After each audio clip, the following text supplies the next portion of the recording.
Talk about a crusher. Yes! Oh! Are you kidding me? And gone!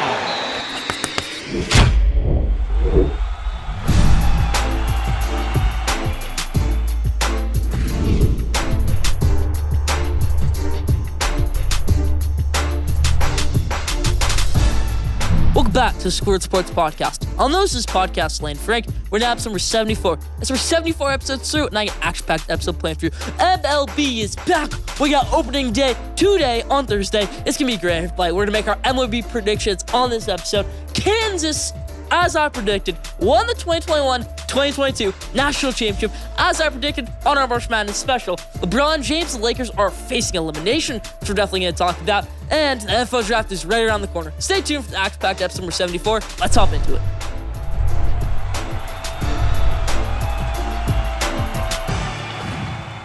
Let's start with episode number 74. How we always do, the headlines in the NBA. LeBron James, the Los Angeles Lakers. I got a major segment coming up later about the Los Angeles Lakers, but LeBron James, the Los Angeles Lakers, are on the brink of elimination.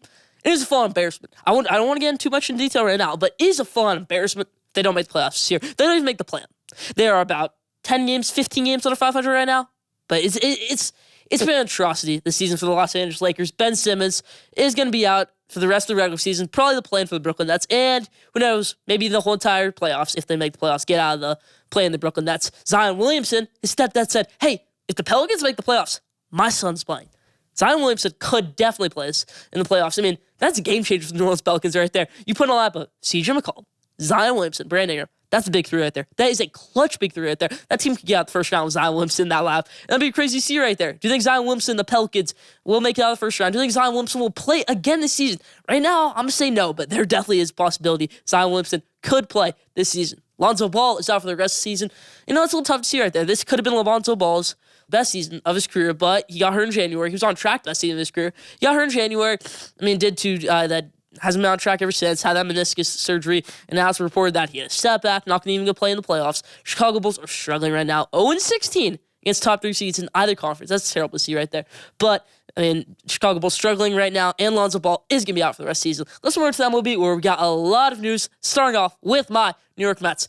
Jacob deGrom. All right, let's start right here. Jacob deGrom out for the next couple months. Max Scherzer out for opening day. Taijuan Walker hurts his knee in spring training today. It's a rough life as a New York Mets fan, everybody. It is rough. Max Scherzer, Jacob deGrom, Chris Bassett, Taijuan Walker, Dave Pearson. I'm thinking, this could be a great pitching staff. This is a great pitching rotation. 2 Cy Young winners in there. Maybe Taijuan Walker, all-star. This is great right here. But no, now Jacob deGrom out for a while after playing catch, pouring soreness and stress fracture. I mean, that's just terrible to see right there for my New York Mets, Jacob deGrom. Another injury for Jacob deGrom. Near the end, could it be for Jacob deGrom in his career, in his prime of his career? I think so for Jacob deGrom. Max Scherzer nearing the end of his prime also, if he's out of it already. Max Scherzer, a lot of stuff going on with him, has that hamstring injury. I don't think that'll be as bad as Jacob deGrom's injury. It's nothing to do with pitching arm. But this is not from the New York Mets. Now Taijuan Walker probably won't even start an opening day. Chris Bassett, lock him in a room. Do whatever you can, New York Mets. Don't let him see the light of day till Thursday and opening day, 2 o'clock against the Washington Nationals. He better start that game if Taijuan Walker, Max Scherzer, and obviously Jacob deGrom won't be able to go. It's rough as a New York Mets fan, but hopefully this lineup can get going. Francisco Lindor has been amazing in spring training. Pete Alonso is going to play DH. There's some rumors about Dominic Smith trade over the weekend. That didn't go through, which I'm happy that didn't go through. But a lot of stuff going on in my New York Mets. In other news, top prospects Spencer Torkelson and Bobby Wood Jr. are called up to MLB. Now, this is almost unheard of. Spencer Torkelson, number 1 draft pick in the 2020 MLB draft out of Arizona State, gets called up in 1 year. Plays 1 season, full season in Mars, and gets called up. Julio Rodriguez played a couple seasons in Mars, already called up to MLB. He could be a top prospect. We're going to pick our rookie of the year. It might be one of these guys. It might not be. I think Adley Rutschman also got called up to MLB. He could be my MLB Rookie of the Year pick for the AL. But just so much great talent getting called up. Bobby Wood Jr., one of the best prospects. Obviously, Spencer Torkelson, one of the best prospects. And it's just great to see right here. But MLB is awesome. I mean, all these prospects getting called up. It's what I see right here. Do you think Spencer Torkelson will win? He's a star in the making. Do you think Bobby Wood Jr. is a star in the making? And do you think Adley Rutschman is a star in the making? Those are the top prospects I got called up to MLB for opening day. Leave your thoughts in the comment section. That's about for the headlines this week.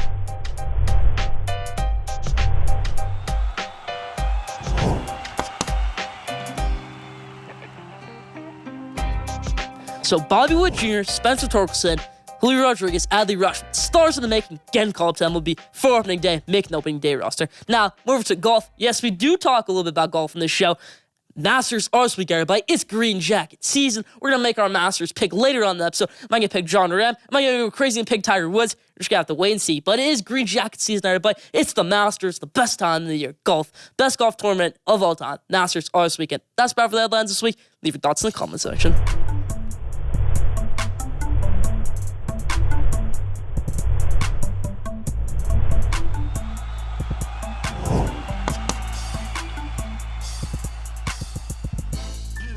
Now, the best thing I saw this week was the Kansas Jayhawks winning 2021-2022 National Championship, as I predicted correctly on our March Madness special. Roll the clip. My 2022 National Championship pick is going to be Bill Self's team, or is it going to be Mark Few's team? Kansas or Gonzaga? I got Kansas taking it home, everybody. Kansas, one of the best teams in the nation, the best team in the nation. Bill Self gets his squad a championship.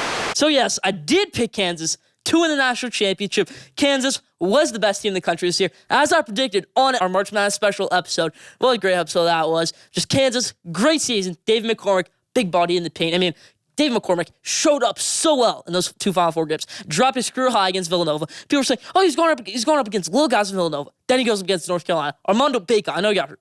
Brady Mack, and he dominates them.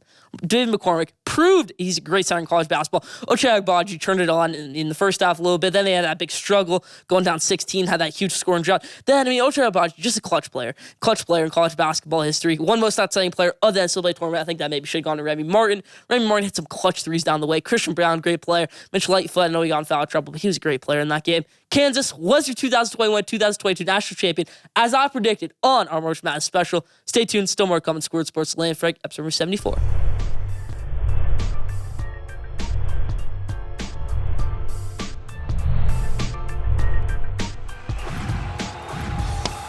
So, we had a great March Madness there, but we did. And there were so many great games in March Madness. Now, the round 64 was a little bit action-packed, but it was more of the later rounds. It was more of the Final Four, the round 32, the Sweet 16, the Elite 8. Those are the elite matchups. So we're going to do my top 5 favorite games, the best games of the NCAA tournament. Let's all admit to it. Going at number 5, the Michigan-Tennessee game. You'd say, whoa, that game was wasn't even a one-possession game. Michigan won by 8 points. I was thinking about putting USC Miami right here, but that Michigan-Tennessee game was action-packed. That game delivered on every single circumstance.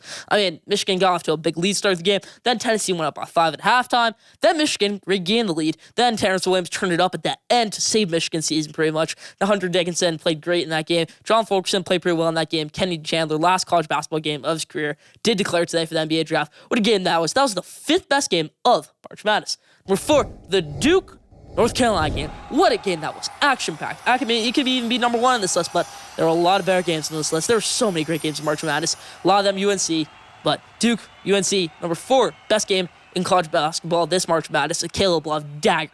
One of the best shots in college basketball history, you could say. Paolo Banchero played pretty well. That's probably his last game in his college basketball career. Just tough season. Great season for Duke. Tough ending. Tough ending for Mike Krzyzewski. 50-50 against North Carolina in his career. His last loss at home, North Carolina. His last loss of his career to North Carolina. Sad to see right there. Duke UNC was the 4th best game of March Madness this year. Number 3, Baylor, North Carolina. I was thinking about putting this at number 1, but since it was only a round 32 game, it wasn't as significant. But this was an action-packed game. Brady Mack and North Carolina go up 25 points against the Baylor Bears with 10 minutes left in the game.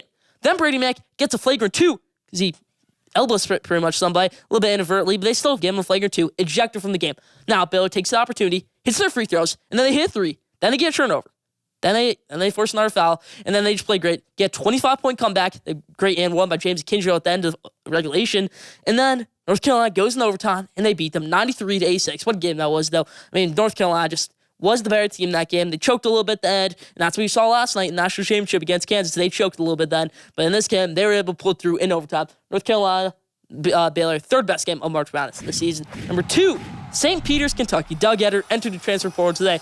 Cheeky and Holloway going over Racine. This was a great run for St. Peter's, everybody. The best run in March Madness history, about 15 seed. Best run in March Madness history, maybe ever. What a run this was by St. Peter's, but it all started right here against Kentucky, against Oscar Tshiebwe, who just won the Wooden Award, against Sean Calipari, who's one of the best coaches in college basketball history, you could say. Wild to see right there. St. Peter's, Kentucky was the 2nd best game of March Madness this year. And now number 1, the national championship, Kansas, North Carolina. What a game that was. Okay, Kansas gets off to a big lead early. They go up 7-0 early. I'm saying, oh, Kansas is going to beat them the whole way. Then it's 22-22, and by the end of the first half, it's 40-25. The Kansas only scored 3 points in the last 6 minutes of that first half. It was not good at all. Not good at all. Then in the second half, Christian Brown turns it up a little bit. They didn't make their free throws at first, Kansas, but then they started making it down the stretch. Remy Moore just played great. I know Armando Bacot got hurt in the last minute. And that'll be a huge what-if in college basketball history, because when David McCormick hit that hook shot with about 19 seconds left in that game, you say, if Armando Bacot was on Brady Manek, yeah, he wouldn't have scored right there, but can't go into that right now. Brady Manek tripped a little bit at that last play. Kansas, what are you doing? DeJuan Harris stepping out of bounds. What a game that was. Action-packed, delivered on every single circumstance. That was the number one game of this season, national championship, one of the best national championships in the past 10 years, past decade, anything like that. This is just a great game. This was great March Madness. Maybe the best March Madness ever, one of the best I've ever seen. Leave your thoughts in the comments section. Those are the top 5 games of March Madness.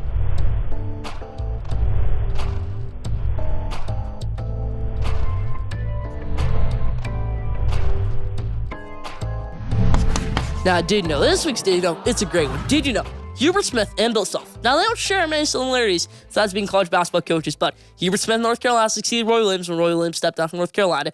And when Roy Williams stepped down from Kansas in 2003, guess who succeeded him? Bill Self of Kansas right now, Kansas head coach right now. So, Bill Self and Hubert Smith both succeeded Roy Williams. A little bit of an interesting thing right there. That was the Roy Williams war right there, Roy Williams game. Roy Williams probably was rooting for North Carolina, but he wouldn't have been. I mean, he's probably not devastated that Kansas won that game. Obviously, rooting for North Carolina, but a little bit interesting thing to go right there. Didn't know Hubert Smith and Bill Self both succeed Roy Williams. Didn't know that? Leave down in the comment section.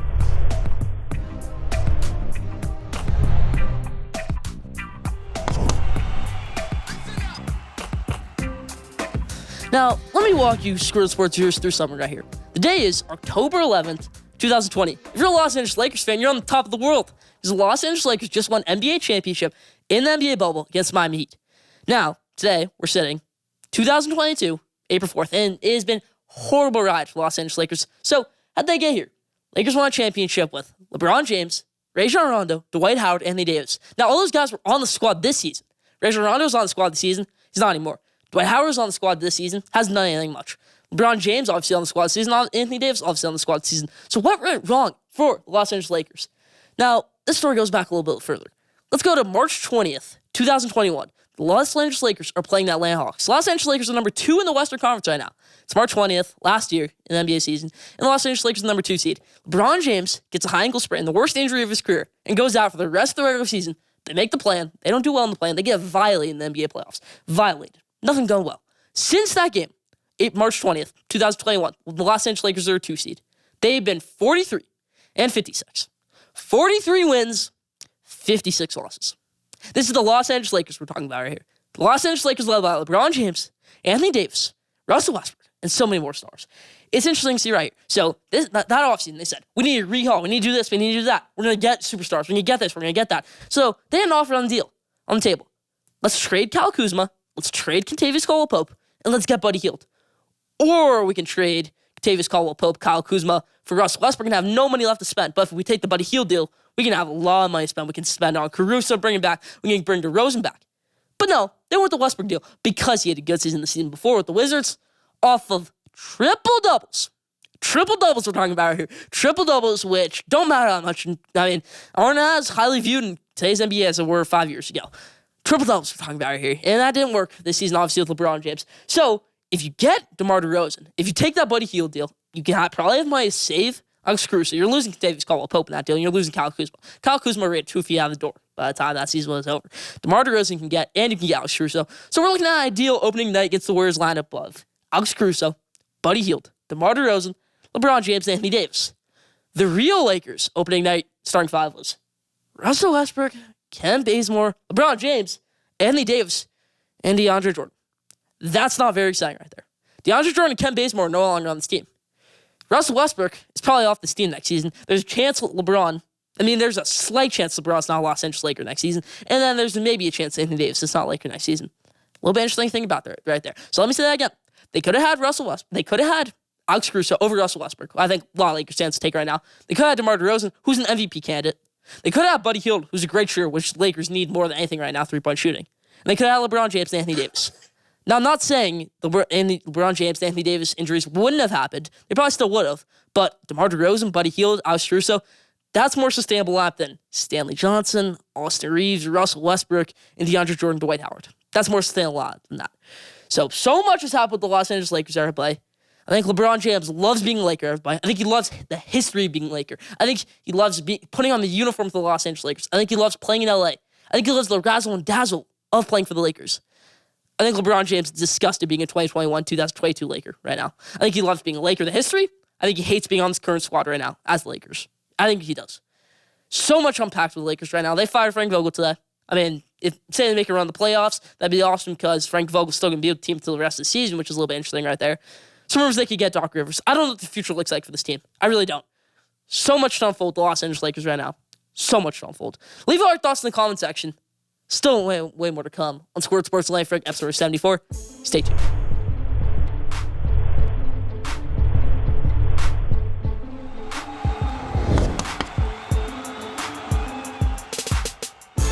It's time to take you around the bases, everybody. Yes, Around the Bases is back for the 2021-2022 MLB season on Schoolyard Sports. So let's hop into it.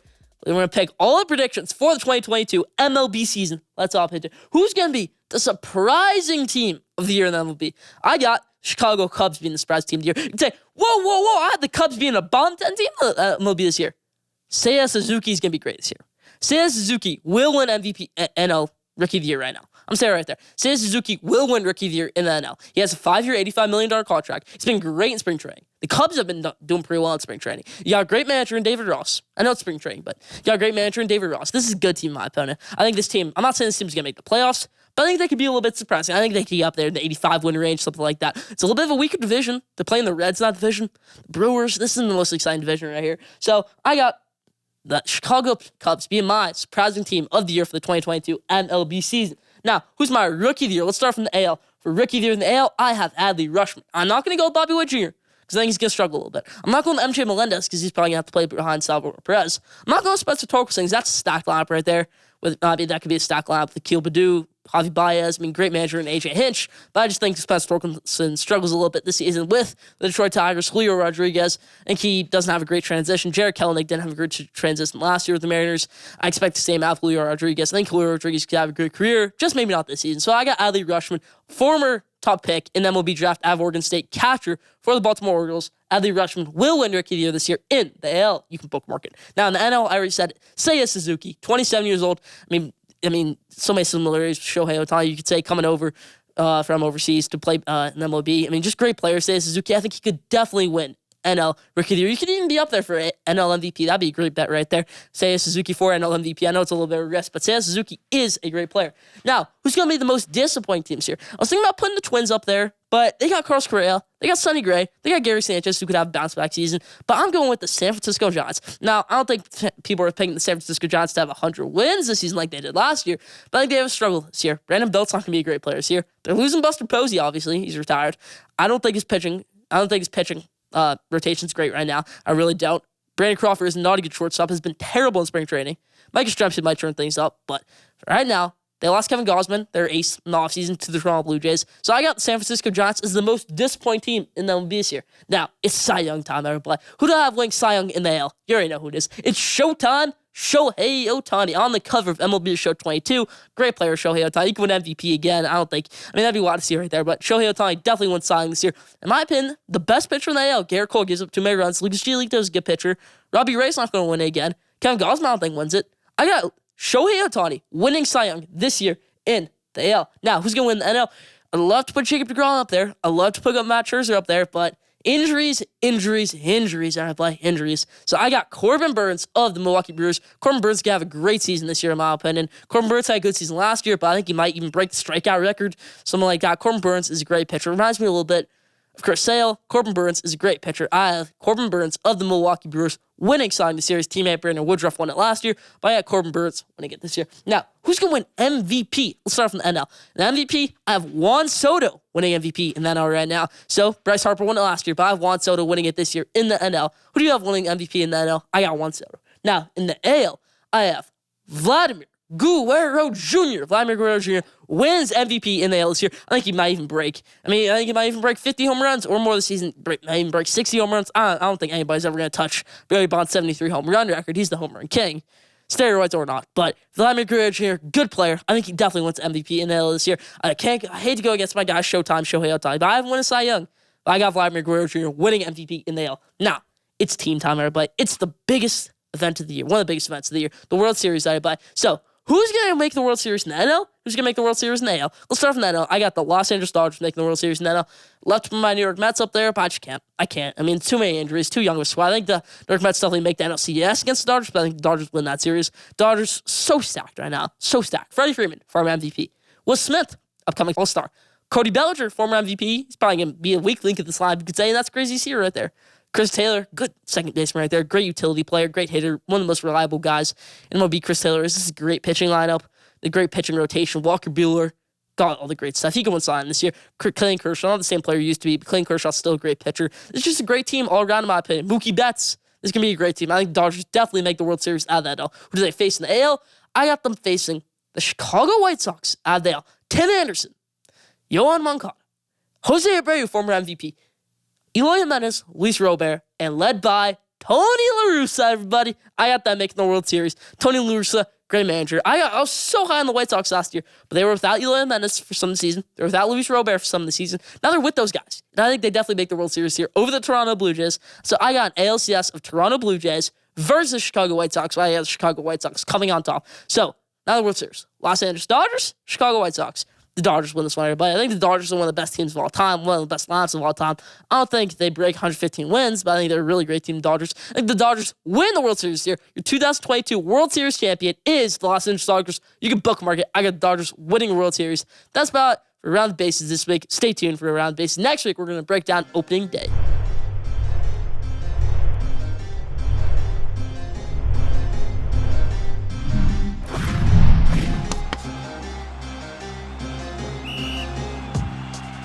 Now, I got the best segment for last day. Now, we're going to do our Masters Spotlight. I hinted at in the headlines. So, the Masters are going to be great this year. I'm going to say right here, I do not have Tiger Woods win the Masters. I definitely don't. I don't even think Tiger Woods finishes top 10, top 20. He might get cut before the first weekend. That'd be crazy to see right there. Cut before the weekend. But it's going to be a great Masters right here. Who wins it? Who takes on the green jacket on Sunday? Let's hop into it.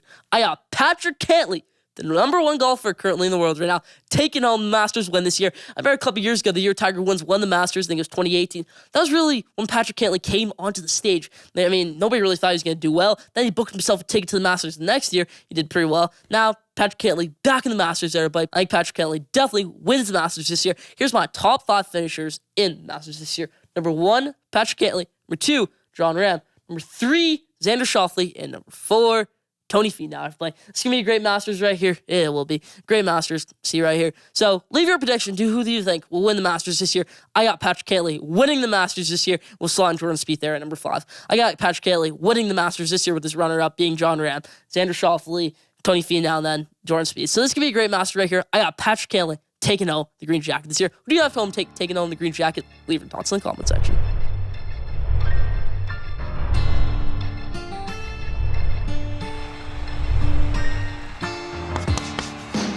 Now, this week's question is, who has won the NFL offseason so far? Has it been the Las Vegas Raiders? Has it been the Los Angeles Chargers? Probably not. Has it been the Miami Dolphins? Has it been our team? Leave your answer in the comment section. Who has won the NFL offseason so far? A little football thing in there. Who has won the NFL offseason so far? Leave your answer in the comment section. That's about for question of the day this week. That's about for Squared Sports Land for episode 74. Thank you for tuning in. Follow Squared Sports on Instagram at Squared Sports. Follow Squared Sports on Twitter at Squared Sport. Follow Squared Sports on TikTok at Squared Sports. Don't forget to subscribe, rate, and review for the best sports content in the world. We'll be back here next week on episode 75. Stay tuned.